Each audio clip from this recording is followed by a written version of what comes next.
What's up, everybody? This is Will, your crypto finance dude.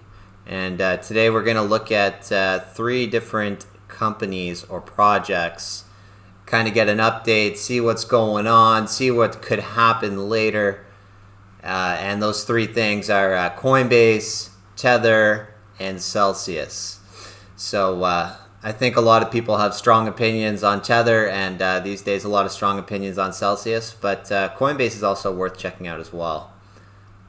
So without further ado, let's start diving into Coinbase, see what's going on. First thing to notice is that the stock price has gotten killed.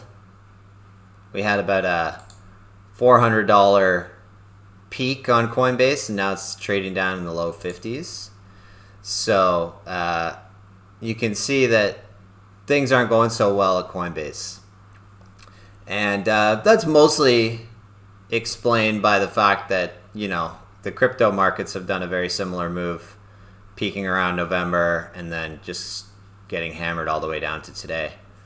But Coinbase themselves are an interesting case because they're like the Silicon Valley darling company, the go-to exchange for Americans, and theoretically they should be making money in both environments, an up or a down market, because all they're doing is letting people exchange on their platform. In theory, they shouldn't be super exposed to crypto prices. They should be more exposed to the trading volumes. But of course, trading volumes do come down when prices come down. So there is a relationship there. But still, Coinbase has made that relationship much stronger than it needs to be. So if we dive a little bit into the Coinbase situation, we can see that they had a massive boost in revenue when we had this crypto bull market. Like, you're talking about going from $500K in revenue in 2019 all the way up to $7.8 billion in 2021. Like, it was just raining money at Coinbase last year. So, that's great, right? You should think, okay, this company has had the best year they've ever had. They're probably in better shape than before, and they've cemented themselves as being like the go-to player for the next 10 years. But not exactly how it's worked out. You'll see that, they had good profit, good gross profit. But then you're going to start seeing that Coinbase is spending a lot of money. And they're spending a lot of money on things that probably are less important than they think. So Coinbase has gone and tried to turn this company into something obviously much more than a crypto exchange. I mean, initially, it's just a place you go and buy and sell Bitcoin, and they take a pretty heavy spread. So most experienced users move off Coinbase pretty quickly, and they jump onto other platforms like FTX or Binance. Of course, those platforms are more restricted to U.S. customers, so Coinbase does have a bit of a foothold there. But still, they also have another product called Coinbase Pro, which has much more sensible fees. And so they quickly stopped getting their ridiculous fees that they charge on the Coinbase regular platform, which can be more than 1% per trade when you factor in spread and all the trading fees. And then they're moving over to Coinbase Pro, which is more competitive with the other major exchanges. And then, like a lot of exchanges now, they're taking less than 0.1% per trade. So right away, you can see that Coinbase's business model is a bit in trouble, because they're still trying to get 1% on trading fees, which is 10 times higher than a lot of these leading platforms like FTX and Binance. And even Binance has started doing some free trading options. So Coinbase's entire raison d'etre is really under fire here. So that's their core business model. And other than that, I mean, they're dabbling in all sorts of other projects like credit cards, and they're trying to offer some sort of deposit account, like to earn yield on your your investments that you've put in there. But those types of platforms are really under fire lately after what's happened with Voyager Digital and Celsius, which we'll get to a bit later. So really, like, what is the business model now for Coinbase? I don't see what they really expect to build on. I mean, and it does seem that they're a bit out of touch with what's really happened. I mean, I think they had a really good year in 2021, and I think they thought it was a lot more due to what their own contributions were, as in, like, they thought that their work created this amazing environment. But really, they were just riding the coattails of a crazy bull market in crypto. Like, you know, it doesn't matter. Coinbase, Binance, FTX, and then you could take even the exchanges that, you know, are not very respected, like KuCoin and other smaller stuff, Bitfinex, Bitstamp even. Like, it's not really anything that they did. It's just that they happened to be the right place at the right time. The crypto market got hot. They're a crypto exchange. You know, they're in the bull market of all time, and they killed it. But Coinbase thought to themselves, like, oh shit, we are changing the world right now. Like, we are absolutely, everything is going to change. Everyone's going to be using Coinbase. Coinbase is going to be on everybody's phone, and they're going to use it to trade stocks. And I don't know what the plan was, but they went out and hired, like, just an absurd amount of people. If you look at their total employee count at the end of 2020, so this is already into a hiring spree. They were at 1,200 plus employees. And these people are in, like, San Francisco and stuff. They are not cheap to hire, you know? Like, they're going after highly talented people with lots of options. And then look what the hell happened in 2021, man. 3,700 employees, an increase of 198%. I mean, this is very confusing. Why does a Bitcoin exchange or a crypto exchange need to hire this many people? Like, what are they doing? They're all just in there every day adding a new crypto to the platform to trade? I don't see why this company thought to themselves that they needed to just blast and get tons of headcount. And this number is even bigger now. It's like over 4,000. And so how did they attract all these people is they're just paying them a crazy amount of, like, stock-based compensation, which, of course, that's another story because the stock-based compensation is not going to be very attractive at $50 versus where it was when they brought a lot of these guys on above 200, right? So there's the employees that got hired on are saying, well, we're not taking a pay cut. Like, you know, the job market's still hot.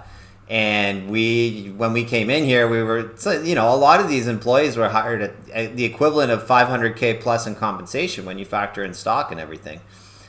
And what are they doing? Like, I mean, the platform should be able to operate pretty lean without needing 3,000 plus people to run a crypto exchange. There's crypto exchanges that are run completely in a decentralized fashion. I mean, obviously not to the same efficiency of Coinbase, but these things realistically can operate with less than 100 employees, and here we are. So Coinbase is just spending, and now things have changed. They're not making the same money that they were before. If we look at their most recent filing in March, and we'll have another one soon, their revenue dropped like 50% quarter over quarter. That's pretty brutal.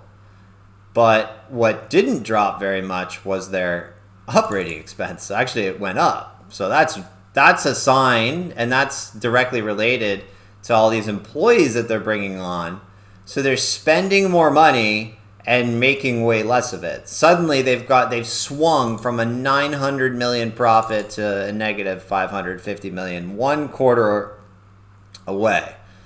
And I know that you can compare quarter over quarter for the year, but still, this is a brutal drop off, and it's explained completely by the crypto prices. But what's weird is that they seem surprised by this. They seem like, oh, how did this happen? It's like, Coinbase, you've been here for like 3 of these bull bear markets. you should know that the good times are not going to last forever. When you have your really good quarter, that's the time where you make a bunch of money and you stuff it away for these downturns where you're going to have like very little money coming in. You need to, the whole point is to survive. So yeah, they're in trouble now. I mean, they're starting to burn through cash, and not slowly. That's $550 million for a single quarter. So I don't think we're going to get much better results in June, meaning they're going to be burning through similar or even higher amounts of cash. You know, that's on pace for over $2 billion a year that they're just lighting on fire. And why is that happening? Because they went out to Silicon Valley and said, oh my God, we're changing the world. Like, this isn't just a crypto exchange. It's just a crypto exchange. Coinbase does nothing else that really matters except for their crypto exchange. And they've convinced themselves that it's like this worldwide movement or something. Like, they're not even competitive as a crypto exchange anymore, quite frankly. I don't know any experienced users who trade on Coinbase. They're basically just trying to catch the newbies who don't really understand how to trade, and they give them a really simple interface and really easy to use platform, and they just wreck them with fees. But is that really sustainable long term? I don't know. So, and that's their core business model. So I don't know how many thousands of people are working on that business model, but I have a feeling a lot of them are working on some other business model that has yet to produce anything, like some sort of NFT marketplace or some stupid thing like that, you know, just trying to ride whatever bubble was going 6 months ago. But by the time you have your team and your product ready, the bubble's already burst. You can't go chasing these short-term trends in crypto and acting as if they're going to be some sort of long-term revenue source for your company. Like, the people that make a lot of money on these trends are the ones that just happen to already be positioned there before it happens. So for example, like OpenSea, they were running an NFT marketplace before anyone cared about NFTs. But then the NFT boom came and they were already good to go. I mean, you only have 3 to 6 months to make all your money, and then it all crashes down again. So there's no point going after it retroactively, which to me it appears like these guys are doing, and a lot of other people in crypto as well, to be fair.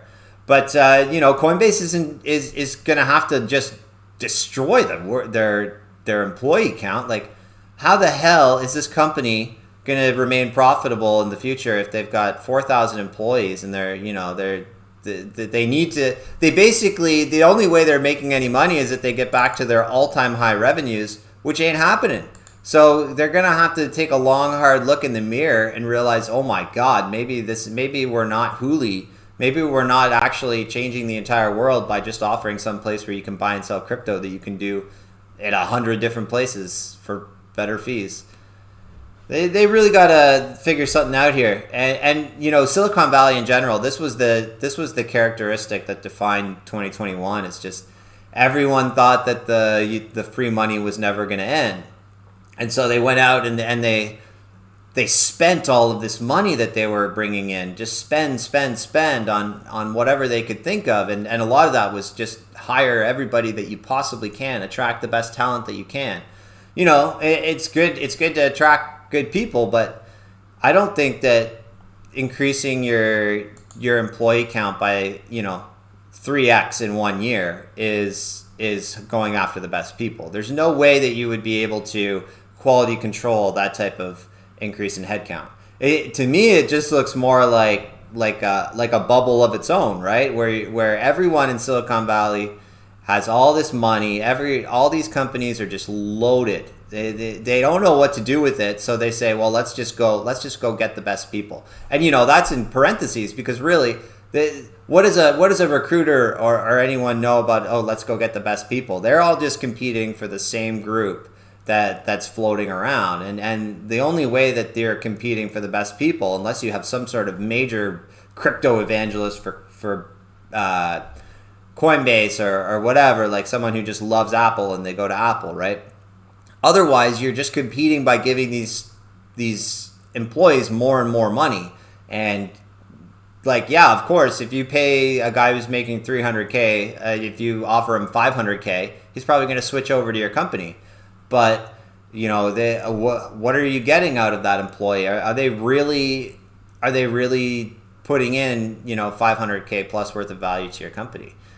And so I think that's just what's happened all around, and it can't just happen at one company, right? It's the entire industry. The they call it the low quality tech, the profitless tech, that they were all, it was a circus, and it's coming back down to reality now, that's for sure. But until a lot of this stuff gets washed out, like honestly, Coinbase should probably go down to less than 1,000 employees. But now they're in that situation where you start cutting 80% of your workforce, you look like you look like a company on life support, right? The morale is gone. The good people will want to leave, and there's always going to be a job opportunity for really good people at a place like Google or Apple or Amazon. I mean, the money hasn't stopped flowing there, right? So those companies can pick up anyone that you start disappointing. So the high quality talent will start migrating out when they see the fire burning, and it's already burning. Meanwhile, you have to figure out, okay, from the people that are left, like, how the heck do we get rid of them without causing panic? It's a disaster. It's an absolute disaster. But if they don't drastically reduce headcount, then they're literally going to be at risk of bankruptcy. Like, they don't have as much money as people perhaps assume they do. Like, if you look at their balance sheet, yeah, their total assets, you can break it down, and aside from restricted cash, which I believe gets canceled out in their liabilities. Yeah, like current deferred liabilities, restricted cash is basically. And sorry, I'm just jumping right into a balance sheet here, but yeah, restricted cash, current deferred liabilities, they cancel each other out. So really, like, your assets are down to about 11 million now if you take out the 10 from the restricted cash. And then, what you really care about are these cash and cash equivalents and maybe the receivables. But you have to care about the receivables minus the payables, and actually those balance each other out. So yeah, you're really looking at cash. How much cash does this company have on hand to be able to withstand what they're paying their huge army of Silicon Valley employees? Like, honestly, they should just send these guys to war with some other company just for shits and giggles, because there's no other. Like a friendly war with water balloons or something, they can do something productive, because there's no reason for these companies to have thousands of people. It's 1999 all over again. Like, honestly, what a bunch of morons too. Like, they had no self-awareness to come in and be like, okay, we've had a really good year. We've had a really good 6 months, whatever it was in 2021. But that's not because we've built some sort of platform that's completely outcompeting everybody else. It's because crypto's doing really well. So, with that in mind, we should probably say, okay, well, this could change at any moment. So let's not get too carried away here. Let's not convince ourselves that we are God, that we are changing the world overnight with whatever we're offering. Let's be realistic. Let's put some money away. Let's keep costs lean. But no, hell no. Nothing lean about any of these companies right now. And, they've gotten decimated on their stock price, but the employee count hasn't gotten decimated. They haven't done the hard stuff yet. And so when you consider that, it's like, man, to me, it's kind of like BlackBerry was when they were, really suffering in Canada. They went through this terrible, it was almost like a decade ever since their stock peaked. I think it was in like 2008 or something like that where they peaked, right? They had this crazy run up, yeah. And then people stopped using BlackBerries, and everyone was getting laid off, and it never came back. Like, it was an ugly place to be for a while. It was very depressing, right? So I don't see how this same type of situation isn't going to keep happening at places like Coinbase. And I think, like, if you kind of zoomed out of the chart and you stopped it, from the peak until about 2011, it would look very similar to the Coinbase chart right now, where you have this huge spike. Everyone thinks the ride's never going to end, and oh my God, what happened? What happened? So, yeah, that Coinbase is tricky. I mean, I would suggest that people keep in mind that this is a company that theoretically could eventually go bankrupt. I'm not saying they're going to go bankrupt, but if they are continuing to lose $550 million a quarter, I mean, it's just simple math that there are $7 billion in cash and cash equivalents, which, by the way, includes crypto, which has probably decreased in value significantly. So yeah, there's $7 billion of cash and cash equivalents will get eroded progressively until they start bringing costs way down and make very difficult decisions. And, you know, in hindsight, I'm sure they would say we should not have hired all those gosh darn people. Like, then you don't have to lay anybody off because you don't have them in the first place, right? But so like if you have the option of hiring 100 people and then firing them again 6 months later, or just never hiring them at all, and then zero impact on morale, you're obviously going to choose to never hire them at all. So this is a big problem for them. They got to get this way down. And I mean, good luck. Good luck. Okay, we went a little bit long in time here, so I don't know if I got time to jump into anything else. I think we're gonna put the Tether and the Celsius in another video because Coinbase alone has enough garbage going on that we just can't get to anything else. I just don't have time because of this company, because of what they've done. To me, it's frustrating because you get given a golden goose and you tell yourself like, oh, well, I'm just gonna go get a bunch of other golden gooses. It's like, no, you have one golden goose. You can't go paint another goose gold. You have one. So you got to take what you get out of it and ration it long term. But no, they all were having their party over in San Francisco, and everybody's got the money and capital is free. Hire everybody. The price doesn't matter. Well, here we go. It didn't take long. It didn't take long for the music to stop, and let's see what happens. Best of luck to Coinbase, and I guess I'll catch you on the next video where we'll talk about Tether and Celsius. Just so much crap to talk about these days. So many fires. We haven't even touched Three Arrows Capital. I'm leaving that alone for now. All right. Stay safe, folks.